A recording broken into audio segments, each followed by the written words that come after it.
मनोज जरांगे पाटील यांच्या नेतृत्वाखाली आझाद मैदानावर करण्यात आलेल्या आंदोलनानंतर राज्य सरकारने मराठा आरक्षणासंदर्भात शासन आदेश काढला होता। यामध्ये हैदराबाद गॅझेटियर लागू करण्यासोबतच पात्र मराठा समाजाला कुणबी प्रमाणपत्र मिळण्याची प्रक्रिया सोपी करण्यात आली होती। सरकारच्या या जी.आर. मुळे ओबीसी समाज नाराज झाला होता। या पार्श्वभूमीवर आता मंत्री छगन भुजबळांनी या जी.आर. विरोधात दंड थोपटत सरकारलाच न्यायालयात खेचण्याचं ठरवलंय। छगन भुजबळांकडून येत्या 2 दिवसांमध्ये मुंबई उच्च न्यायालयात मराठा समाजासाठी काढण्यात आलेल्या जी.आर. विरोधात याचिका दाखल करण्यात येणार आहे।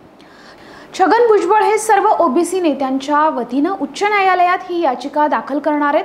गेल्या 4 दिवसांपासून छगन भुजबळ यांची विविध वकिलांसोबत चर्चा सुरू आहे। न्यायालयात याचिका दाखल करण्यासाठी ओबीसी समाजाकडून कागदपत्रांची जुळणी सुरू आहे।